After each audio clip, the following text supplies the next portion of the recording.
so many different types of clothes in the world. Do you ever just wonder what to put on? Well, don't worry, because you're not alone. People have been umming and ahhing about what to wear for thousands of years, and here at the British Museum there are countless examples of the different types of clothes they've put on. One of the basic reasons people have worn clothes over time is mainly to keep warm.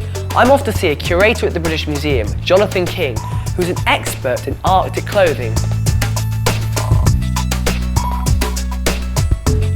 Hello Jonathan, how are you doing? So you've opened up your case full of Arctic clothing. Yes. What do we have here? We have 3 wonderful costumes of caribou skin, of sea mammal gut and a fox fur. Sea mammal gut? Sea mammal Oh gut. my goodness, this one here. That one there, Wow. it's for an Inuit, an Eskimo man sitting in a kayak, Gosh. keeping himself dry, and it's made of the gut of walrus or bearded seal. And guts are good for keeping people dry. Guts are good for keeping people dry. And it looks a bit like an anorak, that one. Well, anorak is an Inuit word from West Greenland. So we get the word anorak directly from people in the We Arctic. get it from the Danes who got it from West Greenland. And just tell me, which one is the warmest here? This one is the warmest because it's made of caribou fur. Each caribou hair is like an extruded piece of bubble wrap. Oh, and why have you got such a big head on this one here? It looks sort of quite interesting. It is very interesting, it's very important. It's for keeping a baby, a newborn baby in there. Oh. And it's called the moutie, and the hood would naturally sit back like that. And this woman has a huge shoulders, and that is so that she can bring the baby around to the front, to the breast, to nurse it without taking it out in the cold. Imagine you'd be very snug in there. Very snug indeed. Thank you very much, Jonathan. Excellent to hear all about these different types of Arctic clothing. As well as protecting you from the cold, clothes throughout time have been used to protect people from injury. This suit of armour is from Japan. It's made up of various different items, some of them about 500 years old. Now, samurai warriors would wear this armour to help protect them in battle. It also comes equipped with a moustache. I don't know if it protects you much, but it certainly looks good.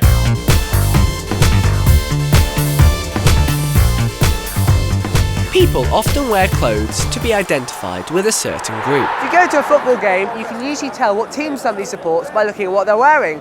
Maybe they're wearing their team's top. Like everybody behind me, they're wearing red, and that's because they support Arsenal.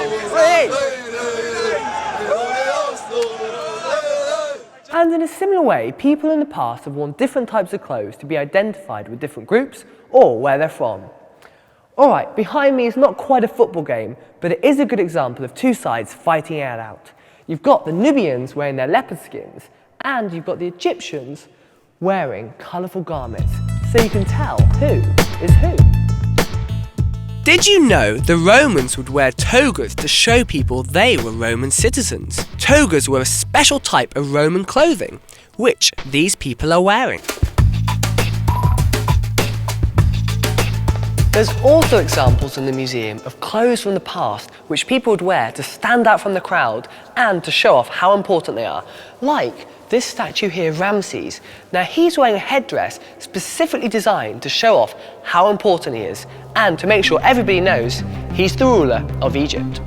It's not just Ramses who's worn funky headwear to get noticed. Look at this amazing helmet from Hawaii. It's made from red and yellow feathers. It can only be worn by the most important of chiefs.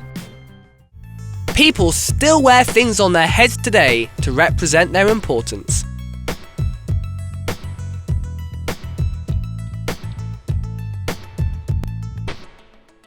We are lucky to have items of clothing from the past because much of it hasn't survived. Often we have to rely on sources like paintings, statues, or written descriptions to know what people wore and how they wore it. Clothes, they provide us with so many different functions.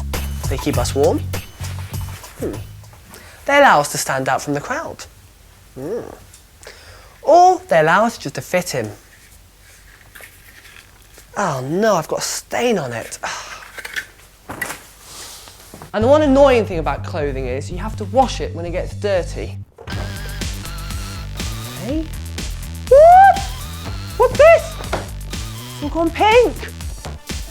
Oh, it's the dreaded red hot.